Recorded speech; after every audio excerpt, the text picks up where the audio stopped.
अस्सलाम वालेकुम दोस्तों, पापनगर जी न्यू अपडेट सां गॾु हाज़िर थी चुका आहियूं दोस्तों। इन खां पहिरीं असां चैनल ते न्यू आहे त सब्सक्राइब करे हाल ते क्लिक कंदा दोस्तों, जीअं बर वक़्ति अहिड़ियूं अपडेटूं तव्हां ताईं पहुचंदियूं रहनि। दोस्तों तव्हांखे इंतज़ारु कोन था करायूं, हलूं था पंहिंजी अपडेट जे तरफ़।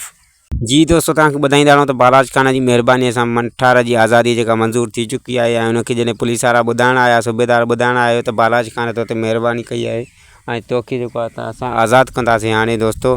त हुनखे हिकु ख़्यालु आयो दोस्तों, ऐं हू जे सोचणु लॻो त जेकॾहिं मां हितां आज़ादु थी पंहिंजे महबूब सां मिलणु वियुसि, यानी माना राणी सां मिलणु वेंदुमि त शायदि हू मूंखे माफ़ु न कंदी, छो त मां हुनजे मारोट खे जेको आहे त आज़ारियो आहे दोस्तों। ऐं हू ख़्याल में ॾिसे पियो त जेको आहे राणी हुनखे क़बूल न पई करे दोस्तों, ऐं हुनखे धिकारे छॾियो ऐं चवणु लॻी त जेको असांजे रिश्तनि सां सचो न हुजे त उहो असांजो न आहे। त हू चवणु लॻो त मां तव्हांजे रिश्तनि जे ई करे माना इहो क़दमु खयों आहे, जे अगरि मां तुंहिंजे बाबा जो चवणु न वठां त हू मूंखे पंहिंजी नौकरीअ मां कढी छॾियां ऐं मां तुंहिंजो ॿीहर दीदार न करे सघां, त मां सचाई जेका कई आहे त सिर्फ़ु तुंहिंजे प्यार में माना इहो क़दमु खणी वियो आहियां।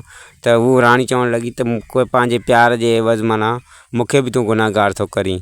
त इन हिसाब सां जेको मंठार जी सोचियूं आहिनि त छा राणी हुनखे ईअं ई धोखो ॾींदी दोस्तों।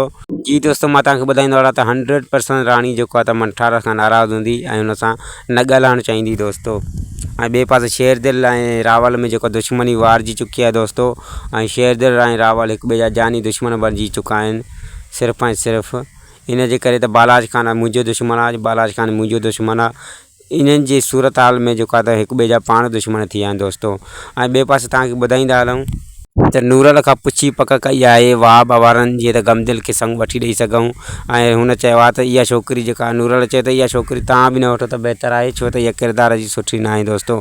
पर जेका वाह वारा जेका त छोकिरी वठणु वेंदा, ॾिसूं था अॻिते छा थो थिए दोस्तों। जी दोस्तों, वधीक अपडेटिंग ॿुधण ऐं ॾिसण लाइ सब्सक्राइब कयो असांजे चैनल खे। ख़ुदा हाफ़िज़ दोस्तों।